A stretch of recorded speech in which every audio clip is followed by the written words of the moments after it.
Welcome to Business Innovators Radio, featuring industry influencers and trendsetters sharing proven strategies to help you build a better life right now. Hello, welcome to the show. I'm your host, Kathy Mason, and I'm here today with one of my favorite guests, Dr. Pamela Gerali. Hi, Pamela. Hi, Kathy. I am so excited to be with you today and to share a little more information about my spiritual journey and how I discovered the blueprint for the human spirit.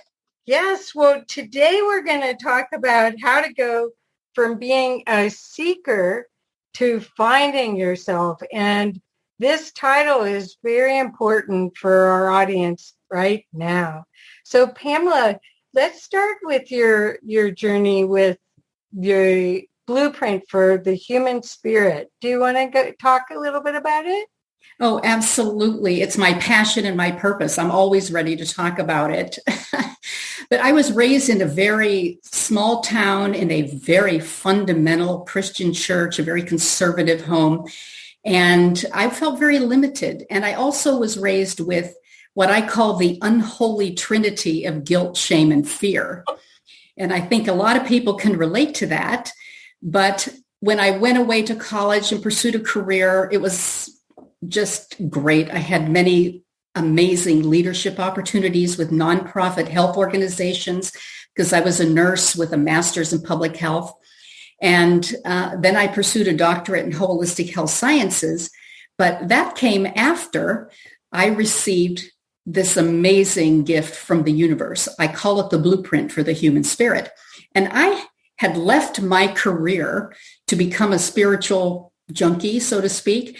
And I read every book that I could get my hands on and went to every holistic workshop and studied every teacher, tried every practice that I could in an effort to find my way. I knew that what I had been trained with as a child was so negative that wasn't it. But I felt that I truly wanted to learn and grow and to be all that I could be, but I had no idea, how to do that. And I kept trying and striving, but every time I tried a new path, somebody else's path, I felt that I could be led down the wrong street, so to speak. So I just continued until one day I started receiving divine downloads. And all this information started flowing in, and it just came in bits and pieces. And every time I had the opportunity to learn and integrate what I had received into my way of being, then more information would come. And it evolved and grew into this beautiful matrix that I call the blueprint for the human spirit. And it also came with sacred geometry. And I didn't even know what that was at the time. Right. Well, I think so many people have read hundreds and hundreds of books, and they've gone to workshops where they, you're good about doing the processes for a month or 2 months or maybe 3 months.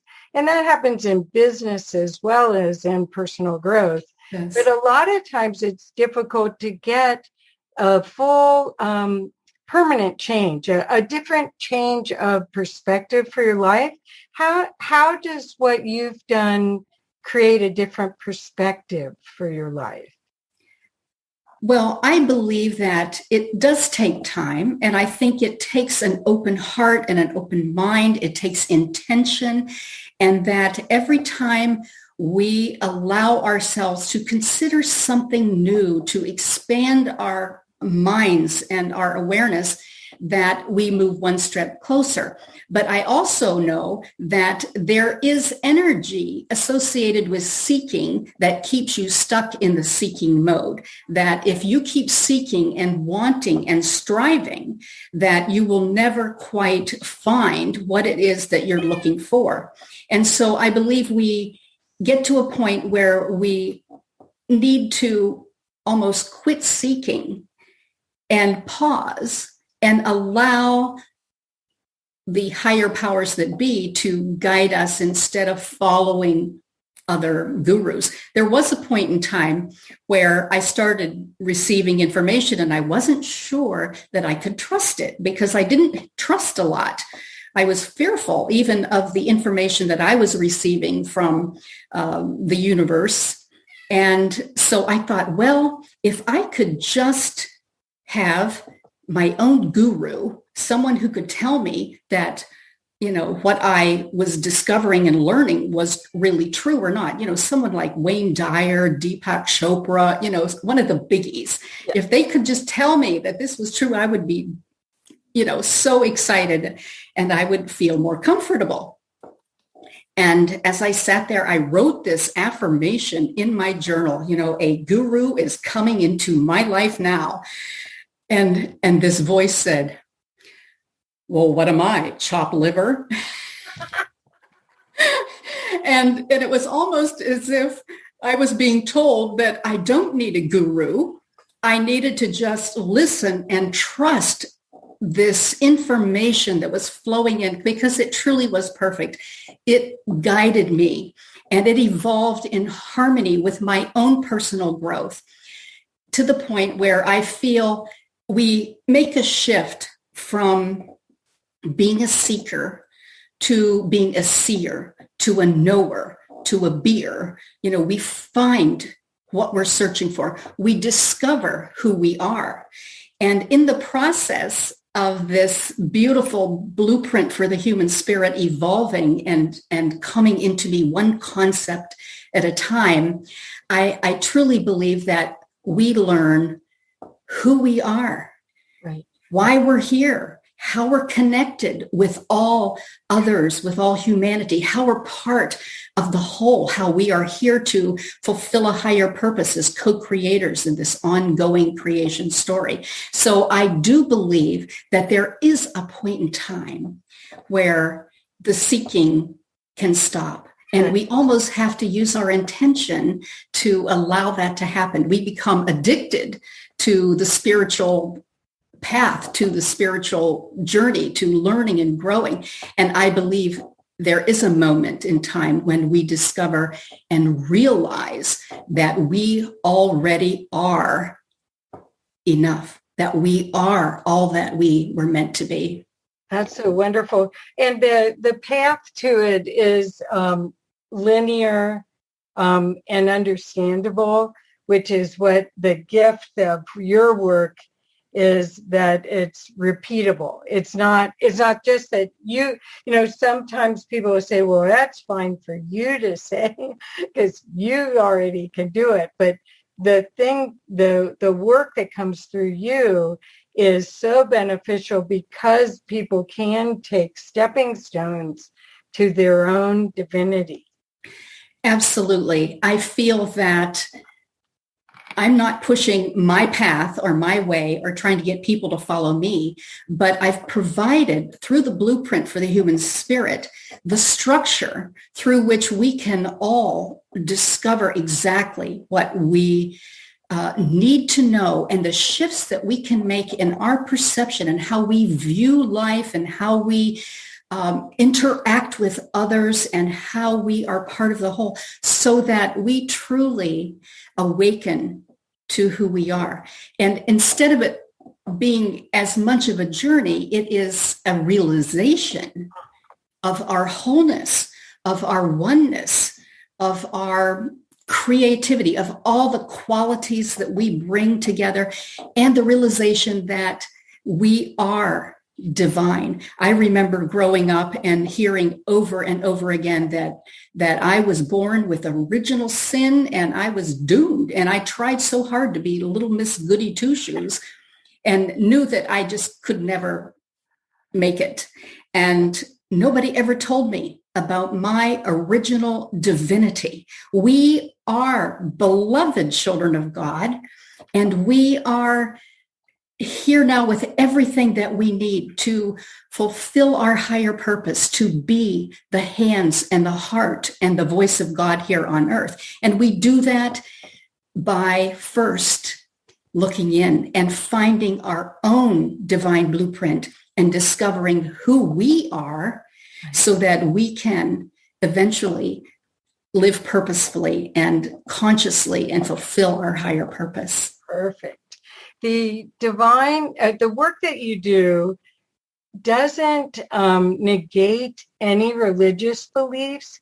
It enhances your connection to your own God, your own version of God. So I want to make sure that the audience knows that we're not saying drop all of what you cherish in your life that gives your life true meaning, but this should increase your capacity to engage at a much higher level and have a much more joyful, creative life.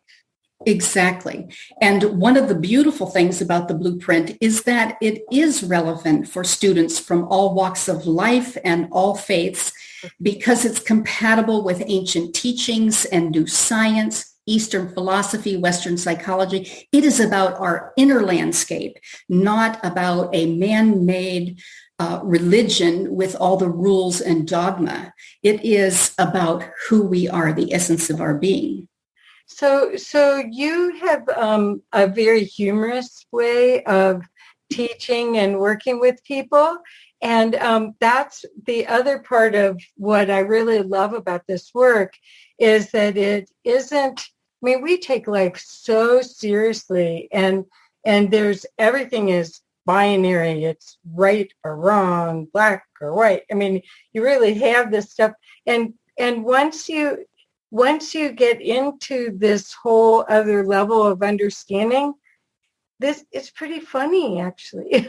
It's funny and it's fun. It's joyful. I used to feel that religion was so negative and so narrow and so limiting because of the way I was raised.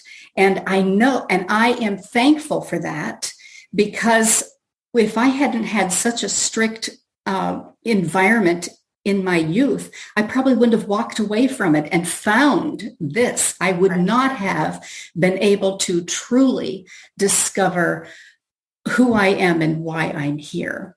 And, but it's interesting how things happen. I remember when I finally realized why I'm here, and it was because I'm here to share the blueprint with the world. I was here to put all the pieces together. And some of the pieces I had read in books and learned from other people, they were part of the whole, but they all came together into this beautiful framework that can reveal exactly what each of us needs to know. So I was feeling very smug one day about having nailed my higher purpose. And I said to my husband, do you know why you're here? He was retired and he's hitting a little white ball around, in the golf course behind our home. And I didn't expect much, obviously. But he says, yes, I do. I'm here to support you so you can fulfill your higher purpose. And I was just blown away. And all I could think of was this adorable man who just is my most supportive husband and partner that he could be, knows why he's here. Isn't that just perfect? The universe just provided the perfect partner for me. Every woman that hears this is going to want to put her He doesn't have a brother. She's going to put her order in. Please send me that. Please send me Yes. I mean, I went through a lot of trolls before I found him. Well, the reason I brought up your humor is that I wanted to ask you to talk a little bit about your one-woman show that you did. Will you share a little? Yes. Years ago, I took some voice lessons, and I always loved to sing.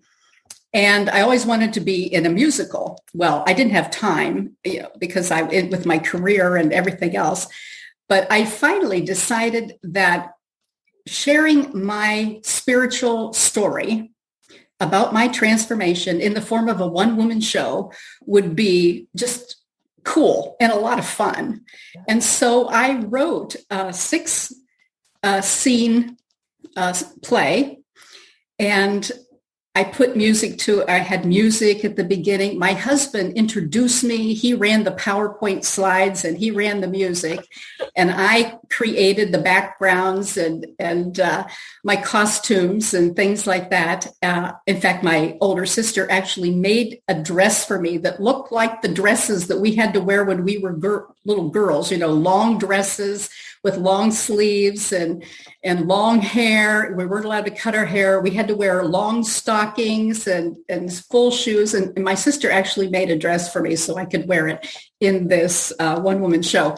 And I had so much fun doing this. I did this around the country for a couple of years and had a chance to really inspire people with my story because it's a universal story. We all go through the same process of finding ourselves, of realizing who we are. We are all go from being victims and feeling like we are out of control and things happen to us, to striving and using our ego effort to make things happen. I mean, in the workplace, I was this diehard perfectionistic workaholic, and then I became a spiritual junkie where I'm like open to everything and on to receiving my own information. And so I was like a closet guru because I had no idea how to share this information with other people.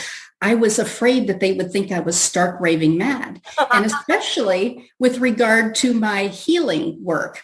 As the blueprint was evolving, I realized that I was intuitive. Now, somebody who is trained with science and in the medical field, that is a pretty big stretch.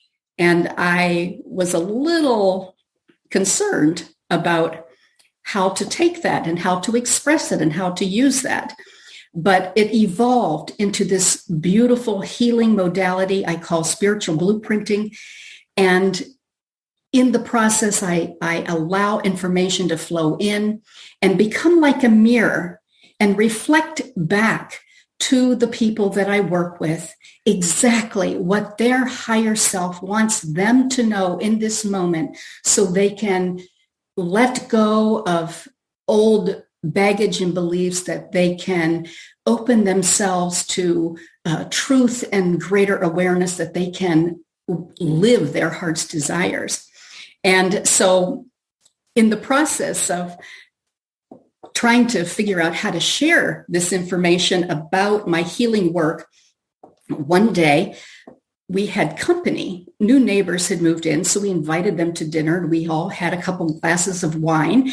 And as we were sharing what we had done in the past, most of us are retired, I said, well, I work with the blueprint for the human spirit, and I do intuitive healings. And I went, woo, to this guy who was sitting beside me, and he slid his chair back like 3 feet away from me as if I was going to cast a spell on him or something like that. It's like the devil must have made me do it because, or maybe it was the wine, I'm not sure. But I never did that again. But it is an example of how it's very difficult to explain spiritual guidance and what we have learned from our higher powers and from our life experiences. Well, I think it's much more acceptable now that since there's been people, some of the actors and actresses in Hollywood use energy healers, and Reiki is really acceptable now. Mm-hmm. So I think when you did that before, it might have been people didn't know even what yoga was. Right. And now it seems like consciousness is a word that's used commonplace now. And so I think your timing is just perfect. And I think that what the work that you do helps people realign with themselves so they're out of fear. And we have just been through a terrible amount of fear over this time period, and we're hopefully coming right out of it right now. So how do you see the blueprint and your work helping people with their day-to-day fears? Well, I think it can help us all because it takes us out of fear and into a state of oneness and wholeness. I believe that it's a holistic approach. And because of that, it appeals, it's not just change your mind, because that's probably the hardest thing to do. You know, we have these really deep grooves in our mind. And so when we want to change a behavior or a habit, we have to work to create a new groove so that we automatically respond in better ways. But I believe that with a holistic approach where we feel things, we see things, we hear things, we try things. And so when we put all of that together, it appeals to the sum total of our being so that we have a greater chance of actually making a shift of looking at things in a different way.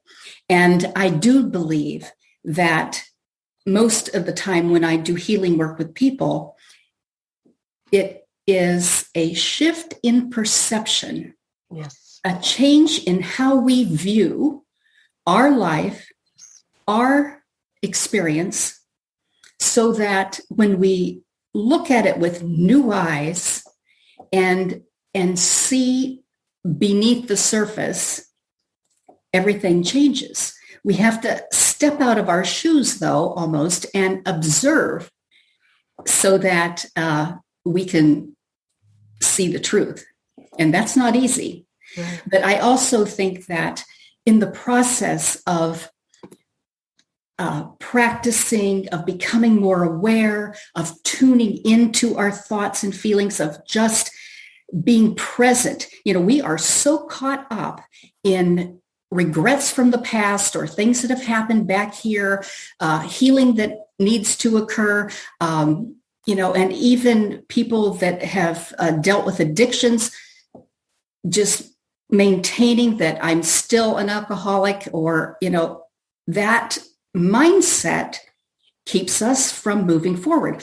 Or we're living in fear of the future. We don't know what's going to happen. And we're concerned about whether there's going to be enough toilet paper, you know, and things like that. I mean, it's just really keeps us from being fully present and in this moment.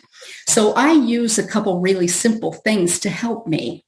And, you know, I take a deep breath and exhale and open my shoulders, open myself to receive. I close my eyes and kind of focus inward. I smile, because when you smile, the adrenaline and cortisol, which are the hormones associated with stress, are reduced. And endorphins and serotonin and all those other things, you know, the happy inner drugs that we have come into play. And so we can quickly shift out of a negative mode if we do just a couple really simple things. And so that's what I do. And in the process, I also turn to, I say, thank you. Right. I just am so grateful. And every time I sit in the silence and I smile and I open my heart, I am flooded with this feeling. I mean, like, I just get little goosebumps everywhere. And I know that I am in the presence. I am fully engaged with all that is. What a blessing. How beautiful. Well, what I find interesting about this work too is that you are fully engaged and present, but somewhat still an observer.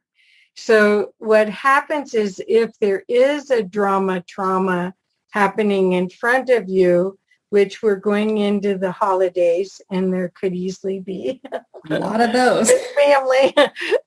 When you're experiencing that, you're present in your knowing and in yourself while watching the event without involvement or judgment, because that's once you get drawn into it, then it's it's yours as well. And that's what causes so much unsettling. And I think it's a stop-start program as well, because we weren't really taught problem solving. And the problem solving that we do right now, especially as women, is we get consensus. We do in community and get consensus. Yes. But really the problem solving would be so much better to come from your center, where you're helping people align to who they genuinely are and work from their values and their whole being, and then work in group. That's how we go to the new world. That's how we create a much better society. Exactly. And certainly my blueprint for the human spirit and my efforts are all focused primarily on helping individuals realize who they are, so that, and when we know that we are essence, which can never be diminished and never be killed and never hurt. And that makes such a shift. Then we don't fear death. We don't fear illness. We don't fear aging. We don't fear all those things that we have to face as individuals, because we are essence. Mm-hmm. We are enjoying this earthly experience as the personalities that we are, and we all have this ego. And certainly I had a very interesting experience that helped me fully learn how to dance with ego in essence, because it is through our personality that we are able to express our divinity. We can't suppress ego and suppress our personality so that we can be holy. We are. And I'll never forget one day I was doing a healing session with a group of very earnest seekers. There were 4 women that were in a spiritual study group, and they asked me to come and share about the blueprint and about my healing work. And so when I told about how I do intuitive healings and I become like a mirror and I speak in first person and my body goes into motion and I act out the issues that come forth, which is pretty wild. Anyways, they asked if I would do a session. Well, I typically do one-on-one, but I said, sure, why not? So I just go into this beautiful state of oneness and affirm that we are open, ready, and willing. And then I shared just some general, beautiful blessing from the higher powers that be. And then I asked if each of them had a question. Well, one woman said, well, I want to know how I can suppress, I can get rid of ego so I can be really, tuned into my spiritual path, and I can just do more, because she was studying to be a chaplain and a minister. And all of a sudden, while she's explaining this, I'm starting to giggle. And I thought, oh my goodness, this is inappropriate. Why am I giggling? I'm here with my eyes closed and in this higher state of awareness, because I'm kind of out of it when I do this. And I'm giggling. And then this voice says, oh, you mortals and your egos, learn how to embrace your egos so that you can more fully express your divinity.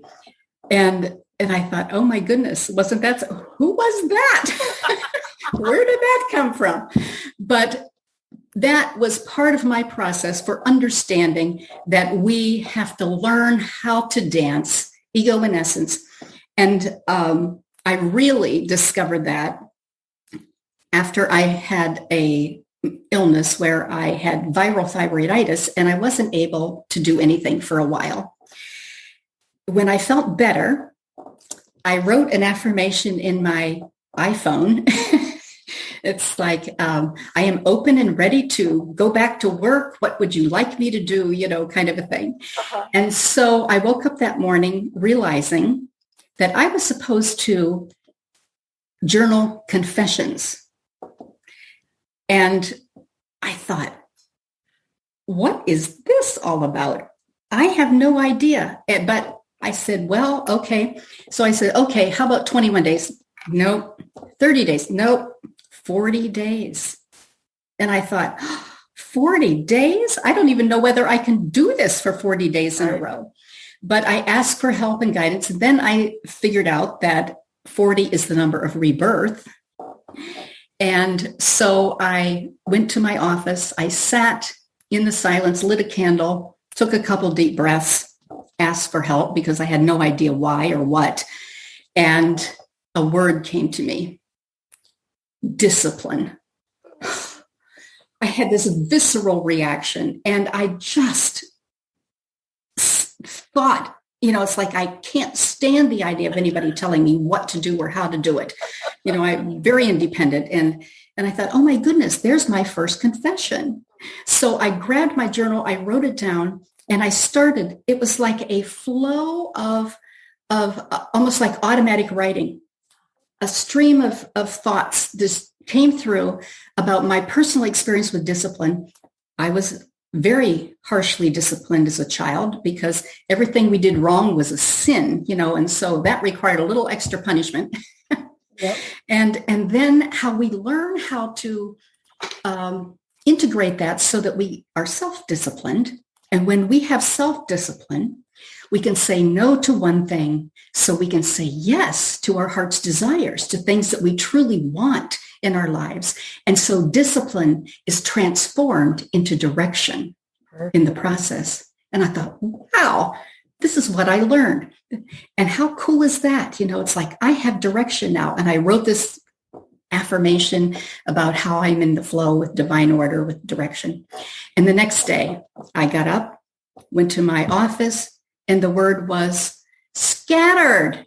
And I thought, oh, I have so much trouble staying focused because I'm creative and I love all these ideas, and it's like, and so I wrote about how I became focused. And for 40 days, every day, I cleansed my soul. It was the most powerful thing, one of the most powerful things. I've had many of them, but it just showed how much I learned from the blueprint and how I had made all these shifts, but how we go back and forth and we learn how to embrace the shadow parts of ourselves so that we can fully express the essence of our being.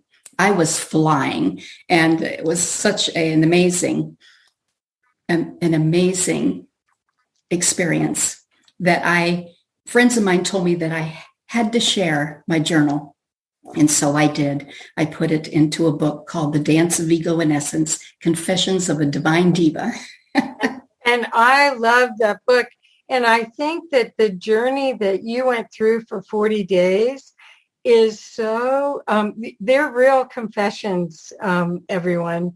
They are, in fact, you'll consider Pamela very brave that she published. Radical honesty. Radical honesty.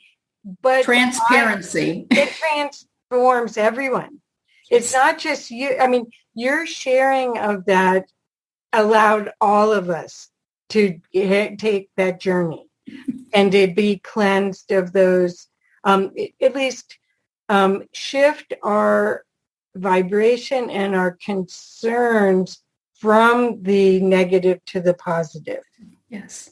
It was such a blessing to be able to share that and to know exactly how I had moved forward as a result of working with the blueprint. It was such a gift. Well, and the people that are just new to the blueprint, it is available on your website. It is available in that book you just mentioned. And so there's lots of ways that people can get the overview. And you'll know if this is your path to your next step. But really, this is a wonderful time for people to put some effort into not just their physical health, which everyone has much more focus and concern on than they did 2 years ago, but also to their personal development and their spiritual health, which is your emotional health as well. And I think that's the journey mankind is welcoming in now. Right, right. And we certainly move forward from being victims to striving to make things happen with ego effort to where we become a vessel through which the divine speaks and expresses, to where we show up as the presence. Yes. We become the hands, heart, and voice of God. I do think the journey that you bring people through is the first layer that comes out is fear. Because I think we have been so trained that if we were good girls, we would get love and affection. It was very conditional love. And we are consistently trying to still get that love, but we can give it to ourselves. Right, right. We are love expressing. Yes. So how is the best way for most people to get a hold of you, for them to continue learning from you or to get your books? Right. Through my website, of course, drpamelagerali.com. And on there are blogs and access to books. The book Dance of the Divine Diva has a companion journal for your own personal experience, and also access to information about my spiritual blueprinting that can really help you take quick leaps in awareness, because it's so powerful and such a beautiful opportunity to learn and grow. And the one thing about those is that when one of us is healed, we are all healed. And I love doing that because I always benefit. I think sometimes I benefit more than the people I work with, because that's just the nature of it. Yeah. But it's such a blessing to share. I am so grateful that I received this beautiful blueprint, like I'm an architect for the human spirit, and have a chance to share that with the world to uplift humanity in my own unique way. Yes, and this is really a great way to wrap up. I'm sorry we're at the end of our show. That's all for this episode. But until next time, this is Kathy Mason. Remember that you are important and more powerful than you know. Thank you all. Thank you. Bye. Blessings. Thanks for listening to Business Innovators Radio. To hear all episodes featuring leading industry influencers and trendsetters, visit us online at businessinnovatorsradio.com today.